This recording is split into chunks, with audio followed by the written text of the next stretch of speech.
Y'all, the girls and the boys are fighting. The girls from Love and Hip Hop are fighting. Oh, yes. Side note, Sky Squad, we back in the building.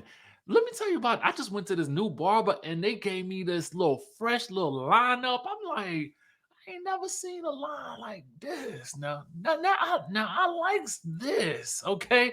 Now this you are on point with. But let's get into the tea because that's what you're here for, right?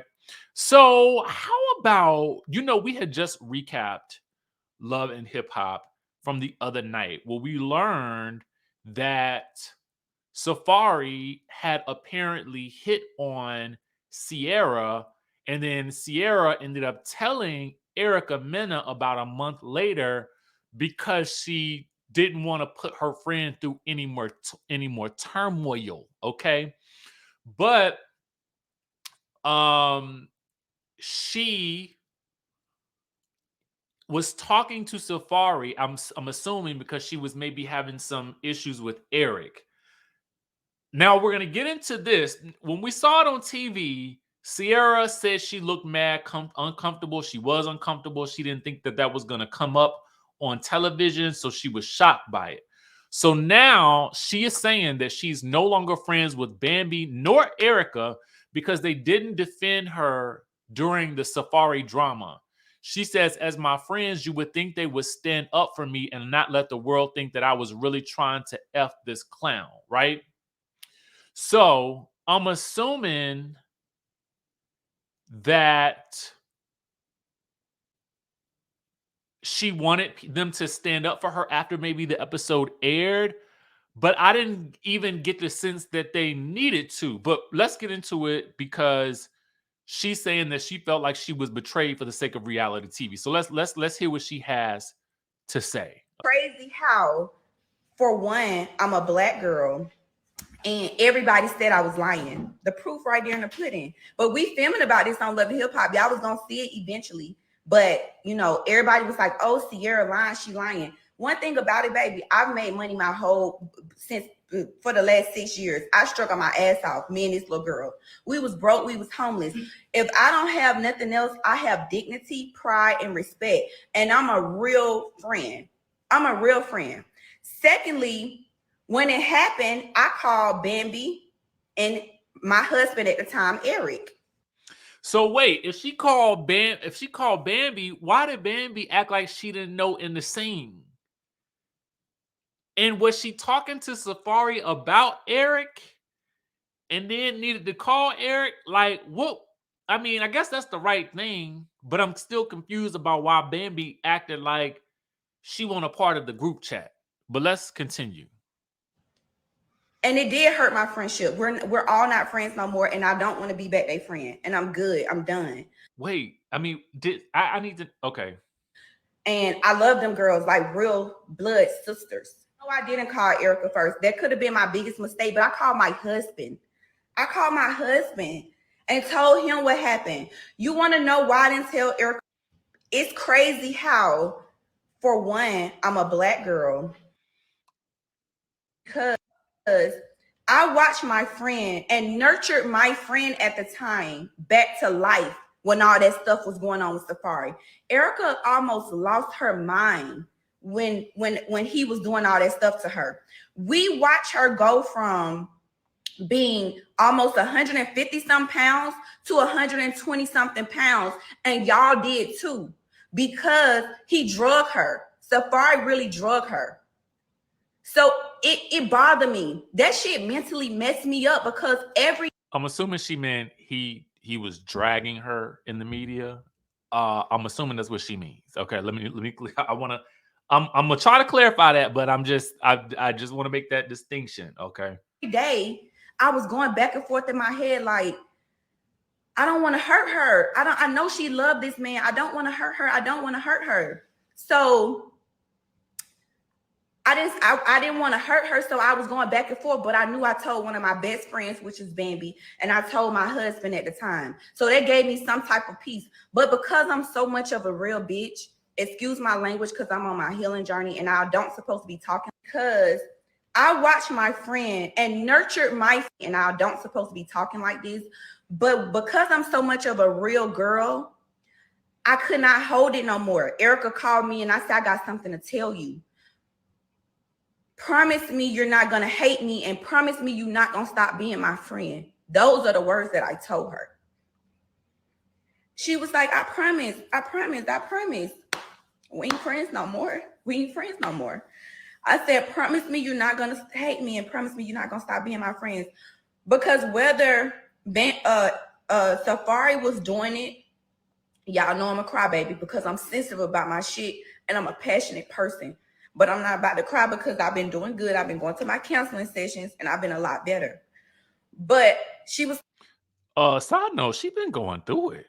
like, no, I promise this. I love you. I know you're not gonna I'm not gonna stop being your friend. And I was like, and promise we could never film about this shit on Love and Hip Hop. Oh, now we get down to the tea of it all. Okay. I told Erica what happened. Whether, and I don't supposed to be talking like this.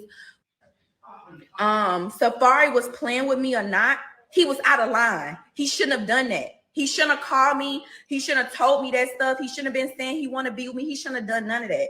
He was okay. So did he call her or did she call him? Because I thought she said she was talking to him about Eric, but that's maybe there was multiple. I do think she said there was multiple conversations, or when he was calling her. Out of line when he did that, and I can remember it like yesterday. When I told Erica, she called Eric screaming to the top of her lungs, crying like, "Bro, tell me it's not true. Tell me it's not true." But you know one thing I didn't do? I didn't throw Bambi under the bus and tell Erica that Bambi knew, because I knew Erica was gonna be mad at Bambi if she knew all this time.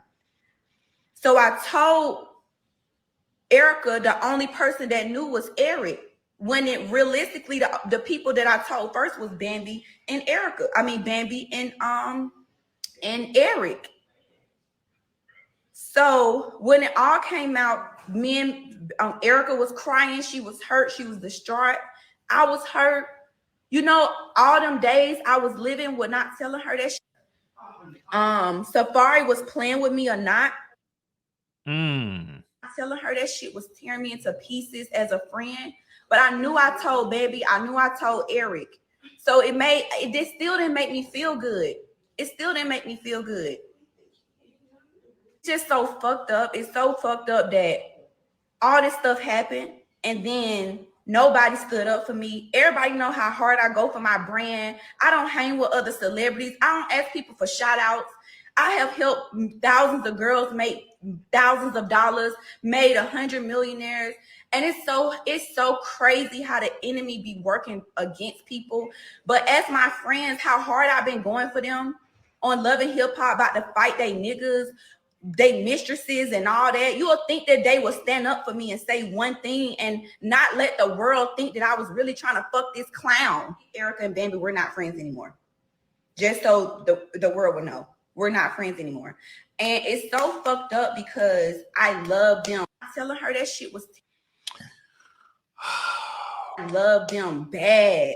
I don't open up to people. I got the same best friend since the 4th grade. I got the same friends, Tanky, Dara, since I was younger. They've been my friends for 20 years. And guess what my friends be saying? I don't fuck with them TV bitches. They some real hood bitches from the West Side. And they be like, they don't fuck with these TV bitches. And I be like, nah, it's cool. It's cool. It's cool. No, don't do that. And I usually be standoffish and I be like having my antennas up with friends. But with these girls, I really felt like I would give them my blood if I could. So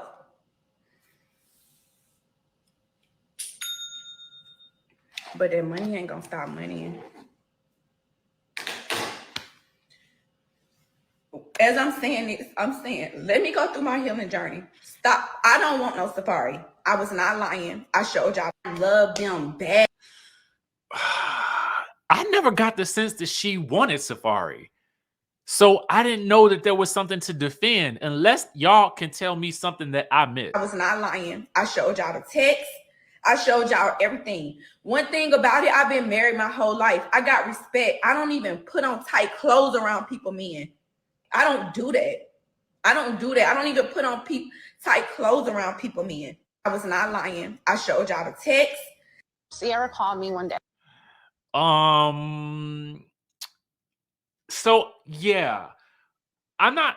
Did she communicate? Has she communicated with the ladies that she needed them to defend her? Hey, y'all, that people are going in on me. Can somebody speak up and say something? Did she say that? Also, my question is, like, did she tell them that she needed that? It didn't seem from last night's episode that the ladies blamed her. So I'm not necessarily sure where other people are. Maybe people are commenting about it and she's getting dragged. I don't know. My only question was, I don't know why she was calling or while she was talking to Safari about Eric, because that's what she said in the episode. That to me was probably the biggest mistake, not because I would have thought that he would have tried to come at her, but more or less because, like, girl, I mean, is he the best person to be asking for relationship advice from? Even though, y'all might be cool or whatever. Look at what he did to your girl. Why would you call him for advice? So that would be my only question. But my other question is also, too, I mean, the way it played out last night, I think, did Bambi do what she was supposed to do? Because I almost felt like if Bambi played it like in my mind, like a friend would, like, oh girl, what you talking about? I don't know nothing about this. I was not in the group chat. I did not know. She played it. I felt like how a real friend would play it. So unless I'm missing something, I don't quite get all of what is going on. And let me know, y'all, if y'all get it and I don't. Okay. That's number one. All right. Number two. All right. Now, a lot of y'all feel a certain type of way about this couple, and I already understand it. I personally have somewhat behind the scenes been able to connect with both of them. Um, seem like cool people to me. I don't know. But this relationship seemed like it spontaneously combusted. Okay. And so we're going to get to the T. How it started versus how it's going. Now, I guess Jaylan had done an interview, right? He did an interview with the Relationships Matter podcast. Now, we know if you watched, I forgot that show, was it Couples Boot Camp, Marriage Boot Camp? I don't know what it was. They was on, and I guess from there, things turned sour. I don't really know how because I ain't follow that. But he says, I would like to address a recent statement I made during my interview on the Relationships Matter podcast where I used the term grooming. Now we're talking about Falynn and Jaylan. Falynn and Jaylan from, okay, Simon and Portia and Falynn and Jaylan, that whole thing right there. So he says, I would like to address a recent statement I made during my interview on the Relationships Matter podcast where I used the term grooming incorrectly while discussing my past relationship with Falynn Pena. My choice of words was a mistake, and I want to set the record straight. In that interview, I intended to describe Falynn Pena's behavior as manipulative, not as grooming. I recognize the gravity and sensitivity surrounding the term grooming, and I want to make it clear that it is not what I meant.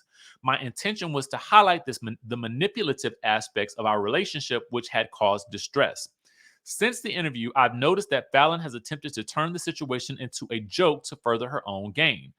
And I think I saw maybe she had a picture of her in a t-shirt that said the groomer or something like that. Anyway, that's just my interjection.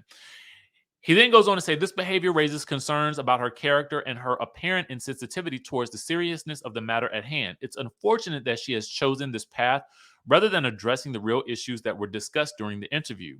I want to emphasize that while I apologize for the incorrect term I used, I do not apologize for calling out her manipulative actions during our relationship. It's crucial to recognize and acknowledge such behavior, especially when it affects individuals on a personal level. Moving forward, I hope this clarification helps dispel any misunderstandings. My intention was to shed light on the challenges I faced during that time, not to create controversy or accuse anyone of grooming. I appreciate your understanding and the opportunity to correct this miscommunication. So, when we talk about the idea of grooming, usually we're talking about that in a completely different context for something that is completely different, nefarious, and I can't even get into it on this channel because the channel is family friendly. So, in an attempt to continue to tell you the tea about Jaylan and Fallon, but keep it family friendly, we must go over to Baller Alert for the latest tea. And I gotta shout out Londa. For Londa is always on it. So I want to say thank you to Londa for tagging me in this. Londa, Queen of the DMV. Oh my God. Who else? Who else? Always be getting me the stuff. Always be getting me the stuff. The stuff. Tagging me and stuff. Shamar, simply Shamar. Just wanted to make sure I got everybody that I know always be tagging me.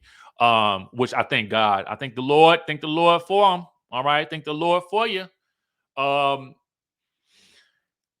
So if you watch this clip, it is a much longer interview, okay? In which Fallon basically describes, all right, her relationship with Jaylan. And in this interview, she opens up about some DV behavior, okay? Some DV incident that occurred apparently when they had broken up but were still living together, and I'm assuming he had found out maybe that she was starting to see other people, and I guess his reaction was to, you know, come after the throat, okay? To go for the throat. And that's pretty much the way I can describe it for you in this space for me. Okay. If you watch the interview on Baller Alert, you will be able to get the full picture of the levels of DV that she is alleging. Now, I also had went to Jaylan's page to see if there was a response to that, because that's what but I wanted to post to show you guys sort of a little bit of a timeline of things that had occurred as I saw them. I actually saw the Jaylan piece the other day, just had not had a chance to get around to talking about it. But then to see this, it's just very sad because listen, this whole situation, I mean, the way Jaylan in his interview talked about her being manipulative, and then you go back to some of the things that Simon said, and then now she's coming out, you know, with these allegations. It sounds like the relationship was maybe more toxic than any of us realized. So maybe it's just best that they just part ways and never speak about each other ever again. Okay. That would be my final verdict on the matter. Is Ixnay on the talking A and the podcast A about each other A. Okay. Let it go and just be. Okay. Just be. Move right on along. Okay. That would be my suggestion.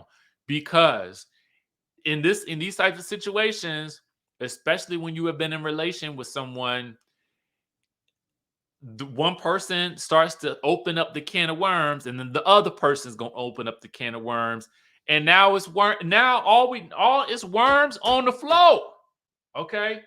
And nobody likes worms on the ground because you can't avoid them. They're gonna mess up the bottom of your shoes, and it's just gonna be a mess. And that's what we have here. A mess. Here we are. All right. So listen, that's the tea for now. I know it was a lot to take in, but we had to We had to talk through it, y'all. So we got to talk through these things. I mean, that's how we process, right? Especially for the, how we do on this channel, right?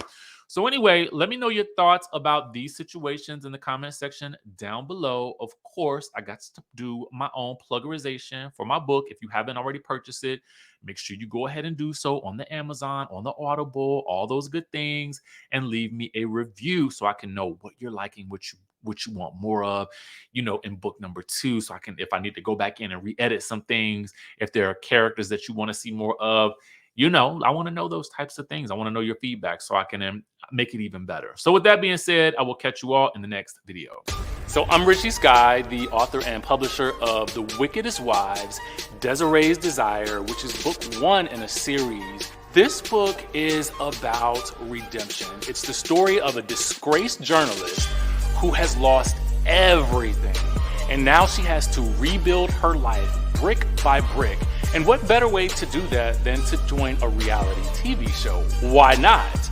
Now, not only are we talking reality TV, so there's gonna be scandal, there's gonna be a little bit of deception, backstabbing, a little romance, and why not throw in a sprinkle of murder to really round out the excitement?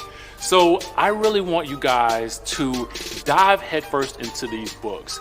Desiree's Desire is just the first of many to come. So I'm super excited for you guys to read this, and I want to know exactly what you think. So be sure to follow, like, share, and subscribe, and stay tuned for more.